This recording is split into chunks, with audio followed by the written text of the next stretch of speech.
lost engine number 2. High above the Mediterranean, two pilots struggle with a stalled engine. Engine relights. Negative. Stop. Engine 1 is flamed out.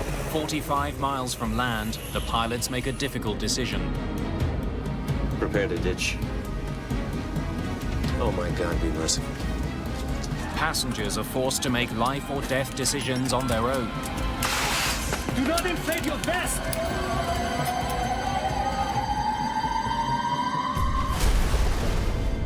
The accident will tear families apart, set in motion a massive rescue effort at sea, and trigger a multinational investigation to discover why both engines on one of the world's most popular planes stopped in mid-flight.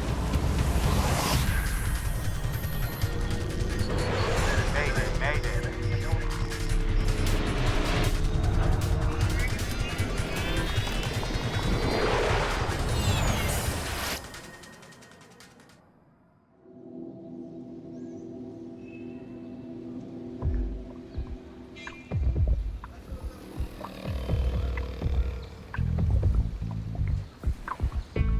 August the 6th, 2005, Bari, Italy. An ancient port town on the Adriatic Sea, where the past meets the present. Just north of this historic city, Bari International Airport serves 10 major airlines and more than 1.5 million passengers each year. One of those carriers is Tunisia's Tuninter Airlines. Captain Shafiq Garbi is a pilot with Tuninter. Today, he's in command of Flight 1153. The 45-year-old Tunisian is a military-trained pilot with a flawless flight record. Garbi's co-pilot is 28-year-old Ali Kabair. How much fuel are you adding? 400 kilograms. 2,700 total? Yes. Captain Garbi and his co-pilot flew from Tunis to Bari this morning to collect 34 Italian passengers. Now they're going to fly them to Djerba, a Tunisian resort island.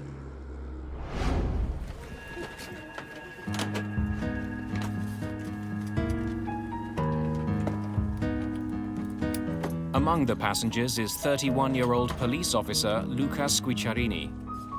His girlfriend Paola is traveling with him. Our first choice wasn't Djerba, it was Cape Verde.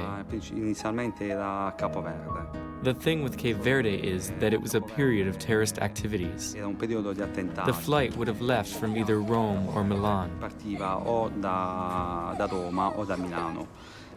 Since they are two large airports, Paola was afraid that there would be an attack, so we chose not to go to Cape Verde. It was my first trip with Paola. We met the previous winter. We had plans to marry the following year. To tighten your belt, pull on the loose end of the strap. To release your seatbelt, lift the upper portion of the buckle. Ladies and gentlemen, your life vests are located beneath your seats. To inflate the vest, pull firmly on the red cord, only when you're leaving the aircraft. If you need to refill the vest, blow into the mouthpiece.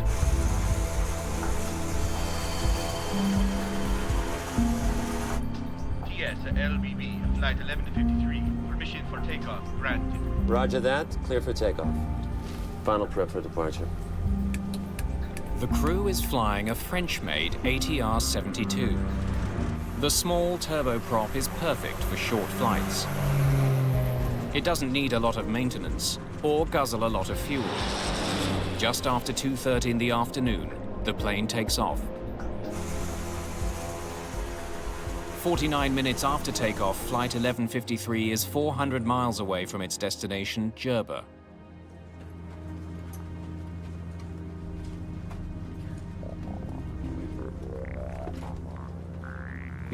So we started chatting with other passengers. We were all excited. We talked about the vacation.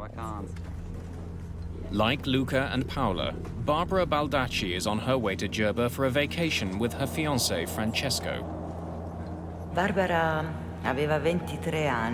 Barbara was 23 years old.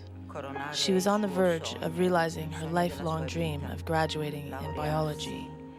After writing her final exam, she decided to take this vacation with her fiancé, Francesco. Then 75 miles from the nearest land and 23,000 feet above the sea, the plane's right engine stops working. We've lost engine number 2. Let's get to 17,000 feet. TUI 1153, request 170. TUI 11. Captain Garbi begins an emergency descent. Descending 170. When you have a single engine flameout, you would descend down to a lower altitude, the air is thicker, the propeller is more efficient. Under current conditions, the ATR-72 can best fly on one engine at an altitude of 17,000 feet. Power lever, flight idle, start button. The crew struggles to restart the right engine. Negative. Fuel supply, check. But then, less than 2 minutes after the first engine quits,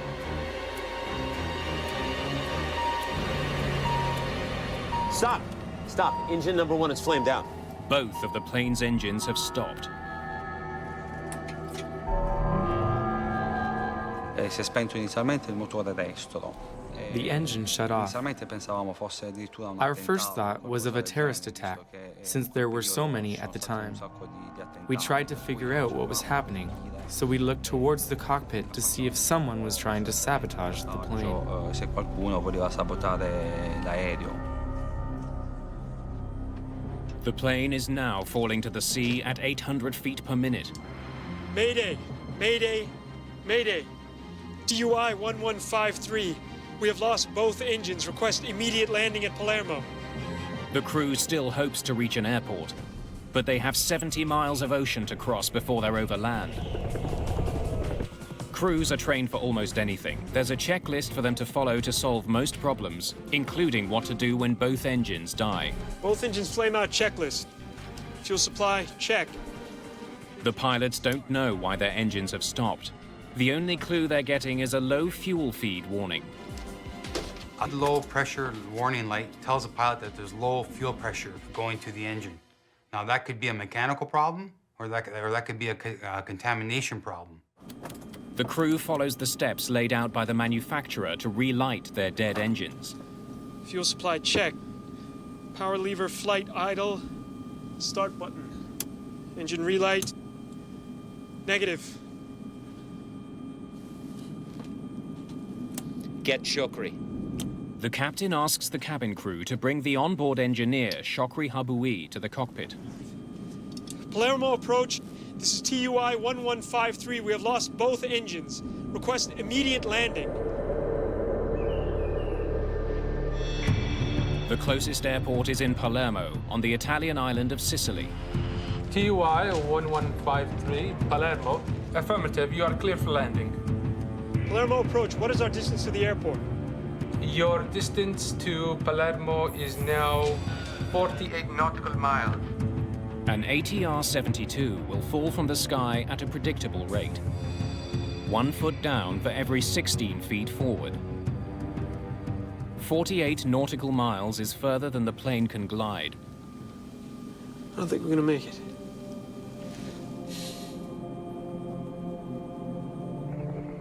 If they can't restart their engines soon, they'll be forced to ditch in the sea. Ditching at sea is a very difficult decision to make because it's the hardest thing to do. You have swells, waves, wind.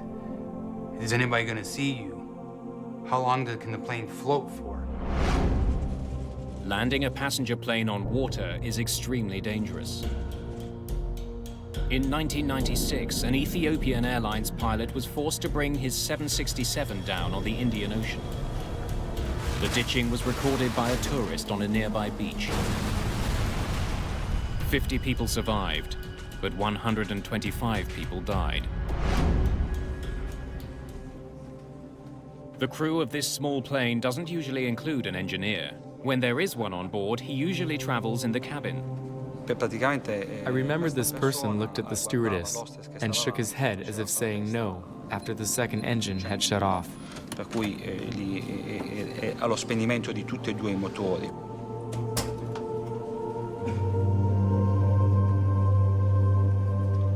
per cui lì ho capito che stava cercando di fare qualcosa That gesture showed there was nothing left to do. per far funzionare questo aereo, però mi sa. The crew of Flight 1153 has tried all it can. They're running out of time and options. Flight engineer Shokri Haboui has joined in the struggle to get Flight 1153's engines started. You've run the checklist. Yes. The captain hopes the engineer will know something that isn't covered by the checklist. Attempt to restart the engines. Right engine first. Fuel supply, check. Engine 2 start, power button, on. Engine relight, negative. Palermo approach, TUI 1153. Any closer airport where we can land? Negative, 1153. Palermo Airport is the closest airport to your position. We're not gonna make it.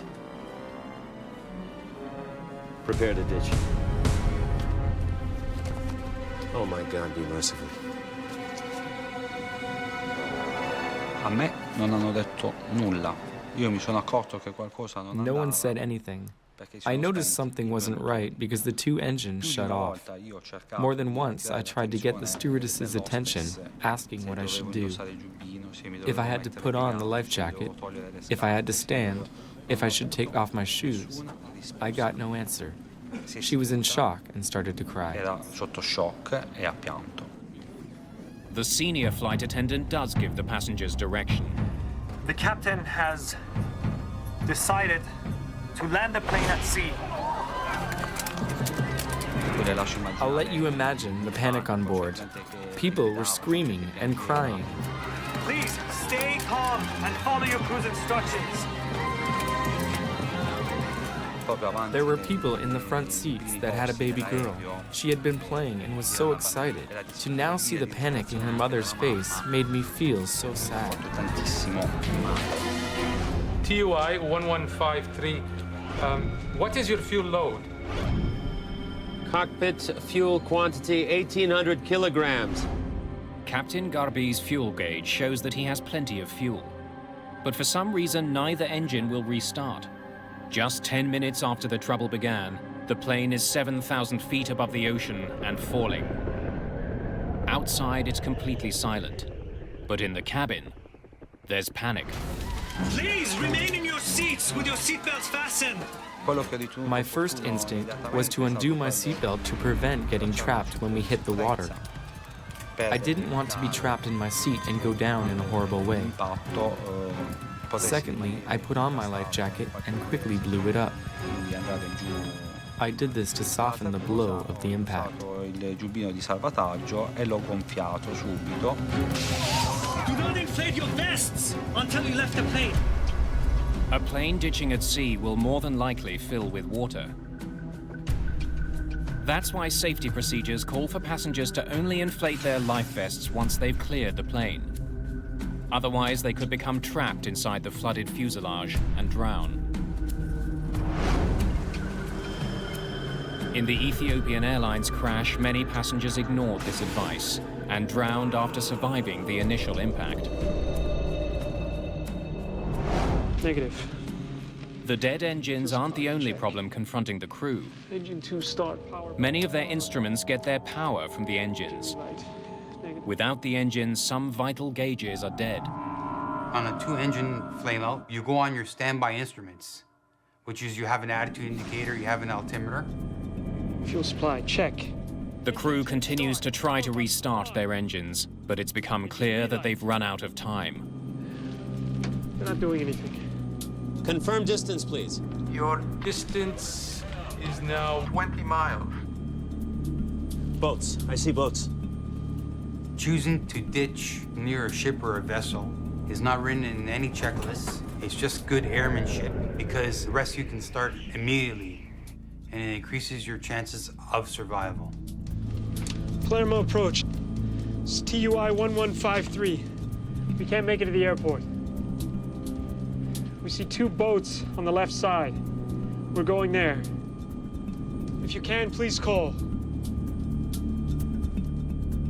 Captain Garbi turns his plane towards the boats. Can you send helicopters or something similar? Fast, fast, fast. Emergency. All marine units, aircraft in distress, 20 nautical miles off Palermo. Even before the plane hits the water, rescuers are on their way. I had very little information. We didn't know the nature of the crash or anything about the plane. Autopress. Dump. Although it's a rare maneuver, there is also a checklist for ditching a plane in the water. Oh, full close. Before ditching, the crew ensures all landing gear is retracted to help the plane land more smoothly. Landing gear lever up.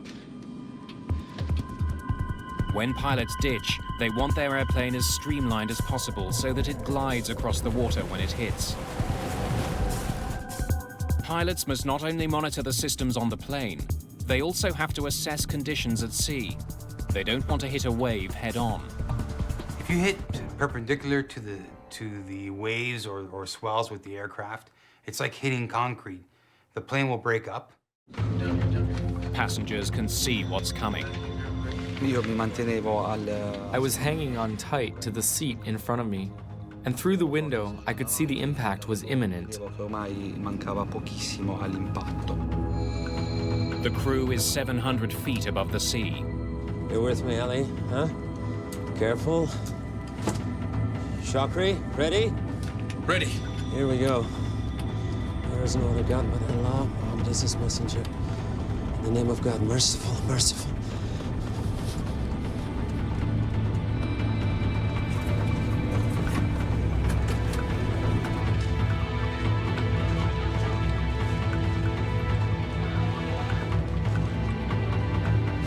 At a speed of 145 miles an hour, the plane collides with the sea.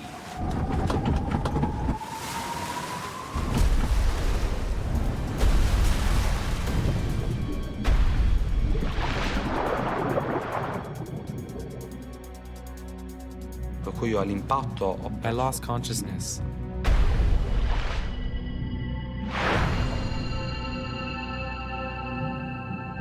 I woke up in the water. I was 2 or 3 meters underwater. I came up to the surface wearing only my pants. I had lost my life jacket and clothes on impact. I got to the surface and grabbed onto a bag. I was in shock. I was surrounded by everything. My thoughts were constantly with Paola. I thought I was going to die because I was spitting blood. I felt my lungs filling with blood.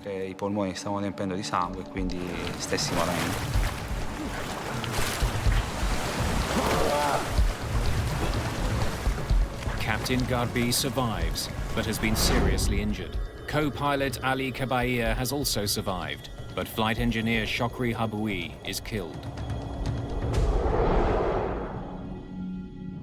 No one aboard the nearby boat saw Flight 1153 crash into the sea. The plane has broken into 3 pieces.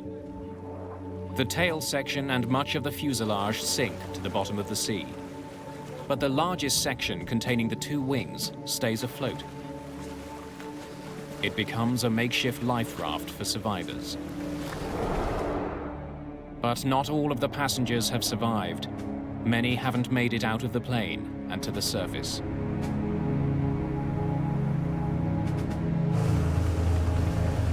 A fleet of rescue personnel are en route, including Admiral Vincenzo Pace of the Italian Coast Guard.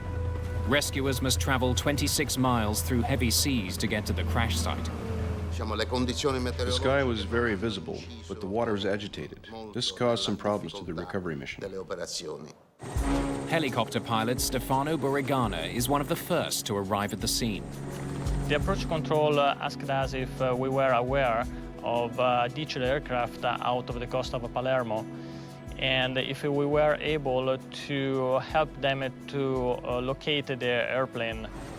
When we approached the airplane, we could see the wings floating.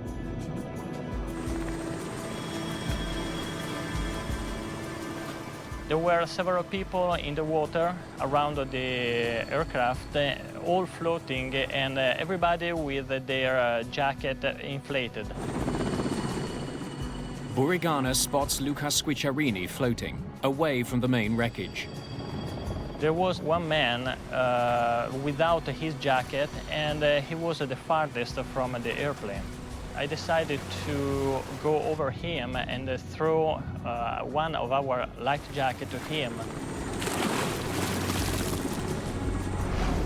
The Coast Guard arrives and begins pulling survivors from the sea. The actions of the people in the water made us very agile. Because of what they were doing, we ourselves did not panic. We had the calm collaboration of all these people because despite what happened, they knew help was coming and they would be rescued. Within the hour, the crash site is teeming with rescuers. They search for survivors from the water and from the air.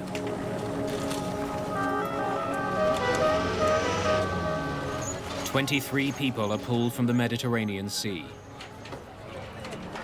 But 16 have died in the crash, including Paola Di Ciaola. My relatives told me a couple days later, while I was still at the hospital. I had no reaction. Paola was gone. I reacted when I got home. When I got home and went to the cemetery, I realized what was happening. That's where I got really down. Barbara Baldacci and her fiancé Francesco are also killed. Sembrava impossibile che potesse essere successa una tragedia. It seemed impossible that this terrible tragedy would happen, because Barbara and Francesco were great swimmers. Erano nuotatori, avevano il brevetto di nuotatori. They used to go underwater without any problems. How is it possible that many on that plane saved themselves and they didn't? I was stunned and incredulous. Io rimasi incredula ed impietrita. It's quite likely that none of those who died ever had a chance to swim to safety. Their serious injuries would have prevented them from escaping after the plane hit the water. In this accident, most of the survivors were seated in the rear of the plane. Most of those who died up front. Those sections, along with some valuable clues, are now at the bottom of the sea. The one section that didn't sink is towed to the port in Palermo and taken to a nearby hangar.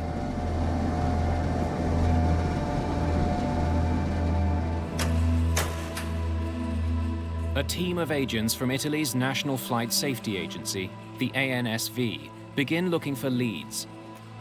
Their job, find out why Flight 1153's engines stopped in mid-flight. We need to collect as much as evidence as possible in order to fulfill two main answers. What happened and why had it happened?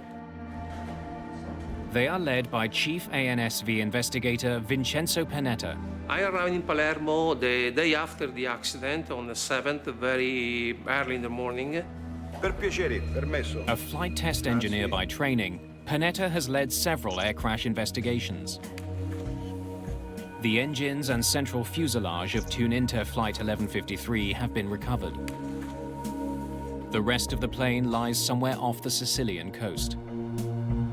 The main challenge of the investigation was the fact that the flight data recorder and the cockpit voice recorder and also the front fuselage were 1,500 meters under the sea. While the Italian Navy conducts a deep-water search for the rest of the wreck and the crucial black boxes, Italian investigators are given some assistance by the plane's European manufacturer. ATR's Giuseppe Caldarelli is here to find out if there's a flaw with the company's plane. Anytime there is an accident, and also one people die, for me is a big accident. Worldwide, hundreds of ATR-72s cross the skies each day. Those aircraft have a very sound structure and robust systems, and are very cost efficient. Together, Panetta and Caldarelli set out to find why both engines on such an advanced airplane died in mid-flight. TUI 1153. We have lost both engines. Before it happens again.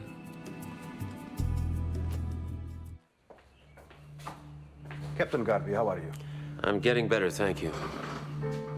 Investigators want to know what happened in the cockpit of Tuninter Flight 1153 when the engines died. Without the cockpit voice recorder, they must rely on the recollections of surviving passengers and crew members. The main cause of double engine flameout could be a lack of fuel. But according to Captain Shafiq Garbi, lack of fuel was not the problem. What were your fuel readings? The fuel quantity indicator said 1,800 kilograms of fuel. What is your fuel load? Cockpit fuel quantity 1,800 kilograms. Fuel supply, check. Was there any warning that you were low on fuel? There was definitely no low fuel warning. Just a low feed pressure light. The absence of a low fuel warning and the presence of a low feed pressure warning is a major clue. This set of alarms usually indicates that there is a problem in feeding the engine with fuel. Since the plane's gauges indicated that there was fuel on board that did not get to the engines, ATR's Giuseppe Caldarelli looks for flaws in the fallen plane's fuel delivery system.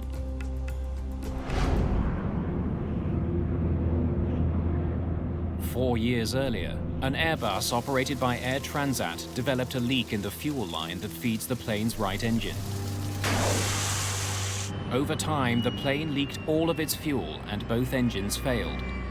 The pilots were forced to glide their plane to an emergency landing. That incident has a lot of similarities to the Tuninter crash. Giuseppe Caldarelli's team looks for breaks or blockages in the fuel lines and evidence that the fuel pumps malfunctioned and stopped fuel flow to the engines. While Caldarelli waits for technicians to complete tests on pumps and lines, Panetta decides to start a new line of inquiry. He explores the possibility that the fuel that was on board was somehow contaminated. Fuel contamination can derive from 4 or 5 different sources. Kerosene-based jet fuel is very delicate. If stored or transferred improperly, it can be polluted with water, sand or fungus, even sticky residue from the hoses of refueling tankers. Any of these could prevent the fuel from properly igniting and could have caused the engines to shut down. How much fuel are you adding? 400 kilograms. The plane last took on fuel in Bari. Samples from the tanker that supplied it are taken for testing. Panetta needs to prove that one of these contaminants got into Flight 1153's fuel, prevented combustion, and caused both engines to fail. Sediments can be transferred from the tanker truck to the aircraft. So the fuel filter can be clogged, and so the engine can have some problem. Technicians remove the truck's fuel filters to look for evidence of contamination. Hoses and couplings are swabbed for sticky residue or colonies of microorganisms and submitted for testing at an Italian Air Force laboratory. The fuel is filtered for minute particles suspended in the fluid.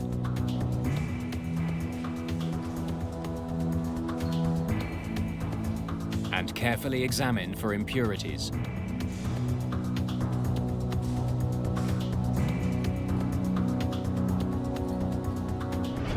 The truck's filters are also inspected for residue or sediment from the tanks. Meanwhile, in Palermo, Caldarelli and his technicians have completed tests on Flight 1153's fuel lines and pumps. The tests are thorough, the results conclusive. The fuel feed line were okay, were no leak. If the fuel delivery system was working, and the two pilots remember having ample fuel, the fuel quantity indicator said 1,800 kilograms of fuel. Then why had the engines failed? When test results from the Bari fuel tanker come in, they too are conclusive. The fuel filters, hose couplings, and tanker fuel at Bari Airport are clean. So fuel contamination as a source of double-engine flameout was then excluded. At this point, the investigators still don't know what caused the downing of Tuninter Flight 1153. But something has been eating at Panetta. If the plane was filled with fuel, and since the fuel is stored in the plane's wings, why did the wing section float? Floating on the wing indicates that the weight of the wing was not so high. We have been told by ATR that if the amount of fuel that was supposed to be into the wing, around 2,000 kilograms, were on the fuel tanks, the wings maybe would have not been able to float. Panetta suspects the plane didn't have as much fuel as the pilots thought, but he doesn't know how that could be. 2 weeks into the investigation, Panetta gets an important lead in the case. After 2 weeks of the event, we received some technical documentation from the aircraft operator. According to the logs, Captain Garbi flew the same aircraft the day before the accident. After that flight, he reported a problem with his fuel gauge.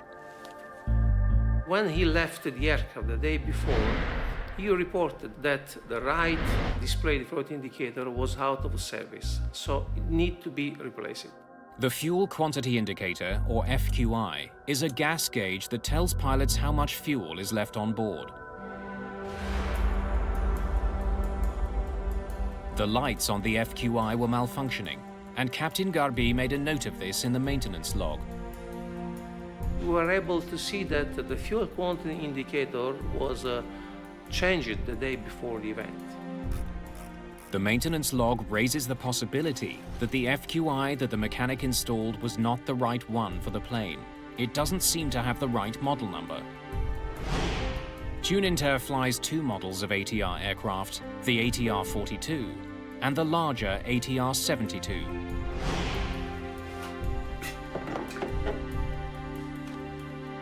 The fuel quantity indicators for each plane look identical, except for a different model number at the top of each unit. The ATR-72 should have a model number 2500. But according to the logs, mechanics installed a unit with the model number 2250 instead. Tuninter's maintenance logs offer a valuable clue.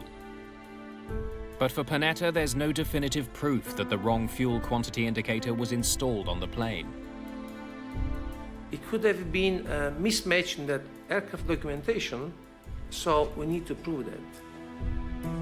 There is only one way to know for certain whether Flight 1153 had the right fuel quantity indicator. Go find it at the bottom of the sea. We need, of course, to recover the wreckage from bottom of the aircraft to physically see what was the fuel quantity indicator installed on the aircraft. Not until 3 weeks after the crash do investigators recover wreckage from the sea. The data from the plane's black boxes confirms what the pilots have been saying. There was no warning of low fuel, so there appeared to be enough fuel to make the flight. The black boxes can't solve this mystery. Investigators hope that the tail and front section can. They are hauled aboard a naval vessel from the sea.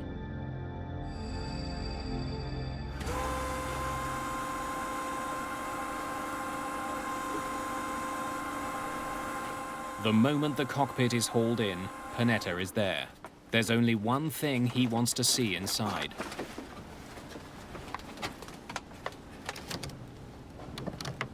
So when the wreckage was recovered from under the sea and put on the ship deck, I realized that, as a matter of fact, the fuel quantity indicator for an ATR-42 was installed. It was like we found the smoking gun. The wrong FQI was installed on Flight 1153. Panetta finally has the break he's been looking for. The ATR's fuel quantity indicator collects data from sensors in the fuel tanks and calculates how much fuel is in the tanks. But since the fuel tanks on the 42 and the 72 are a different size, fuel quantity indicators can't be swapped between them. Technicians conduct refueling tests with the wrong FQI installed on an ATR 72. And the results are chilling. The results show that if you install an FQI type, we'll say 42, on an ATR 72 aircraft, if I have no fuel into the aircraft in the fuel tanks, with zero fuel, the fuel quantity indicator show me 1,800 kilograms. Precisely the amount of fuel that the captain reported having when his engines flamed out. Cockpit fuel quantity, 1,800 kilograms. Investigators conclude, at 23,000 feet above the Mediterranean, the wrong fuel indicator led the crew to believe that they had ample fuel, when their tanks were actually empty. Engine relight. Negative. They're not doing anything. The engines could not possibly have been restarted. With hundreds of ATR 42s and ATR 72s still flying, the implications are stark. Could there be other planes flying with the wrong gauge? The first safety recommendation was to mandate all operators that use ATR 42 and 72 aircraft in their fleet to check whether the right fuel quantity indicator was installed on the aircraft. Panetta and Caldarelli have uncovered the error that caused both of Flight 1153's engines to quit in mid-air.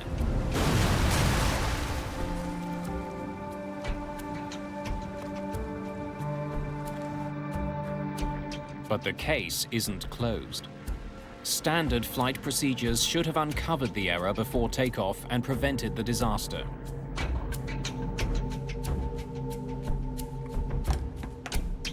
Captain Garbi's aircraft went in for repairs in Tunisia the night before the crash. The plane's FQI indicated 790 kilograms of fuel in the tank. After the new fuel quantity indicator was installed, it showed that there was almost 4 times as much fuel on board, 3,100 kilograms. The following morning, Captain Garbi noticed that the fuel levels had gone up. He assumed the fuel had been added. But when fuel is added to an aircraft, a refueling slip must be left in the cockpit. Where is the refueling slip? The pilot asked to the flight dispatcher where was this refueling slip, but the flight dispatcher was not able to find this refueling slip. I'll get it to you when you get back from Djerba. Roger that. There was no refueling slip because the plane hadn't been refueled.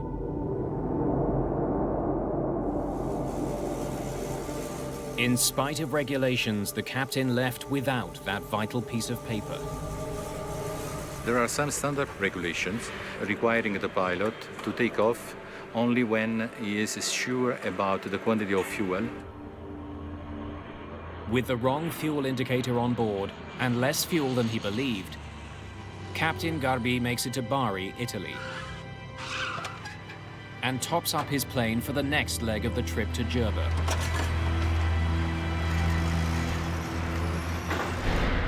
How much fuel are you adding? 400 kilograms. 2,700 total? Believing he has 2,700 kilograms of fuel on board, Captain Garbi begins his flight to Djerba. If the correct fuel quantity indicator had been installed, the captain would have known that he had only 540 kilograms. Not nearly enough to make the crossing. Mayday! Mayday! Mayday! TUI 1153 request immediate landing at Palermo. We've lost both engines.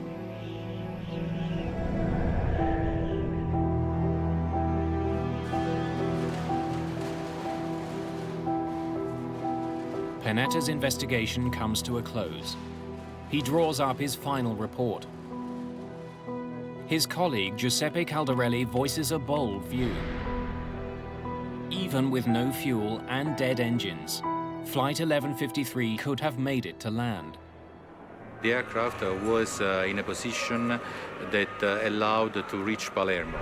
TUI 1153. Caldarelli wonders if the pilots did everything they could have to get the plane safely to Palermo. TUI 1153.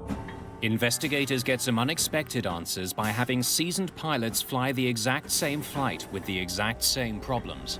Okay, we are now in big trouble because the second engine has gone off, Vincenzo Panetta's investigation into the crash of Tuninter Flight 1153 has uncovered the events that led up to the accident.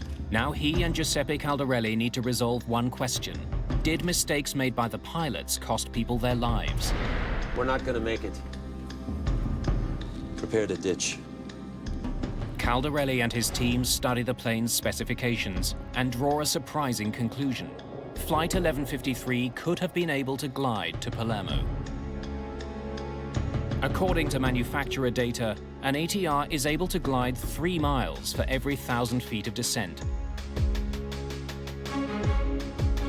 With the help of the tailwind that day, Flight 1153 could have been able to glide 70 miles to Palermo. The crew might have been able to make it. Landing gear lever up. So what had the pilots done wrong?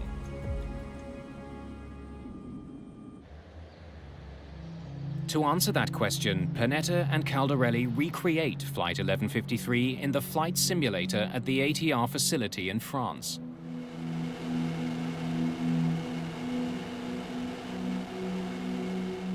Test pilots try to glide an ATR-72 for 70 miles from the altitude at which Flight 1153 lost its second engine.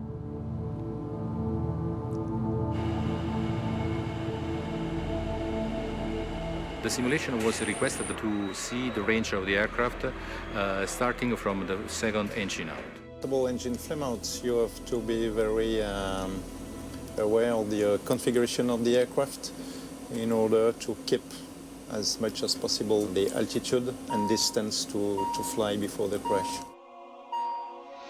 Stop! Stop. Engine number 1 is flamed out. With both engines out, the priority is to keep the plane gliding as far as necessary. To do that, pilots can change the angle of their windmilling propellers. You have the maximum glide performance when you minimize the drag. And it's very important to feather the propeller in order to reduce the drag. Feathering the props involves changing their angle against the wind. The maneuver reduces drag. When you want to feather the propeller in flight, you first have to reduce the power lever to idle and put the condition lever back to feather position. The crew did not feather their props when their engines quit. The windmilling propellers created enormous drag. If the crew of Flight 1153 had feathered their props, they may have been able to glide further than they did. Let's get to 17,000 feet. By the time Captain Garby's second engine flamed out, he was just below 22,000 feet. To further reduce drag at that altitude, the plane should be slowed to 158 miles per hour, the ATR-72's ideal gliding speed. Surprisingly, to glide as far as possible, a pilot doesn't want to fly as fast as possible. The faster a plane flies, the more the airflow pushes against it, creating resistance.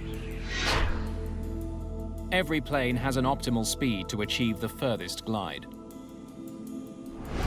The crew continued flying up to 55 miles an hour faster than their optimal gliding speed.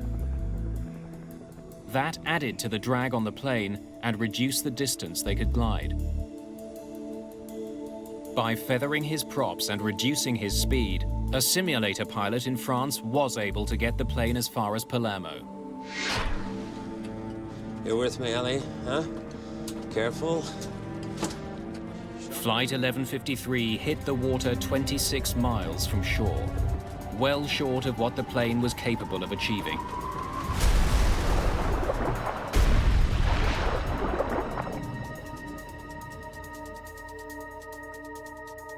The simulation confirmed that the crew might have been able to make it to land. It was theoretically possible to reach the coast, but it was also very difficult to achieve that result.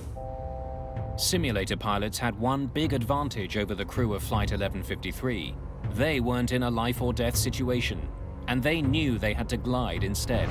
Fuel supply, check. But Captain Garbi didn't know he was out of fuel. He didn't think he'd need to glide to Palermo.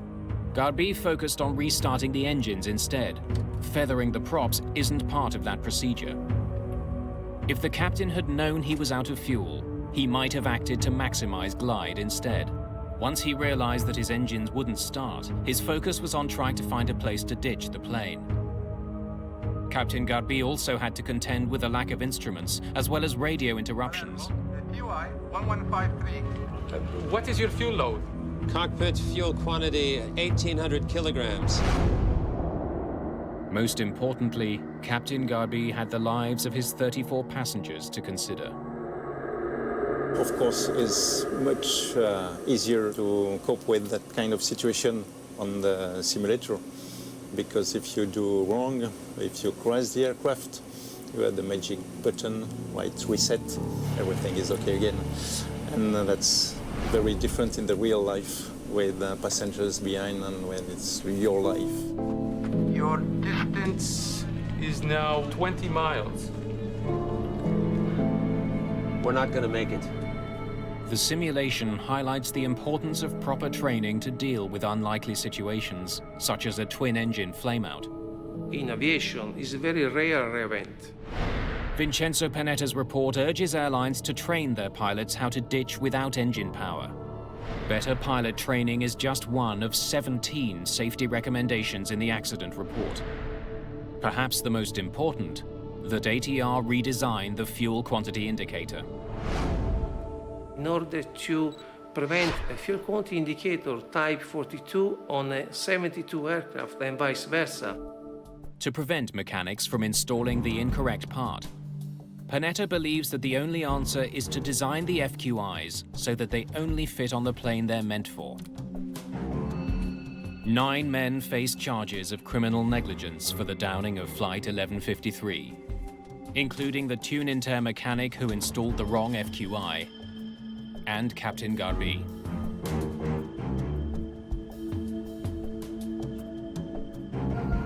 I'll get it to you when you get back from Djerba. Roger that. There is no single cause of the accident. This accident, like many other aircraft accidents, was determined by a series of actions, a series of events linked one to each other. È inaudita una cosa del genere. This is unheard of. Avrei accettato di più se si fosse rotto un motore. I would have accepted the engine breaking or a window shattering. But to have people die because of a lack of fuel? Persone perché manca di carburante su un aereo. Per evitare che si possano ripetere altre tragedie. We remember this to avoid such other tragedies, so that when you board a plane, you don't have to endure anything. Not even the simplest things. Semplici, perché sono quelle cose più semplici che si potrebbero evitare. Because it is the simple things that can be avoided. Tragic events like this should not happen. Dei disastri così gravi. Attempt to restart the engine. The crash of Flight 1153 was caused by a series of grave errors on the ground and in the air. But the flight data recorder does show that the crew's last move before hitting the water was absolutely perfect. Here we go. According to the available evidences, the flight data recorder and also some statement released by the crew that survived, the aircraft touched the sea first with the rear part of the aircraft at an altitude which is compatible with the optimum pitch altitude of the aircraft, which is 9 degrees. Captain Garbi raised the plane's nose up to 9 degrees at the last possible moment. So instead of plowing into the sea, his plane glided along the surface of the water.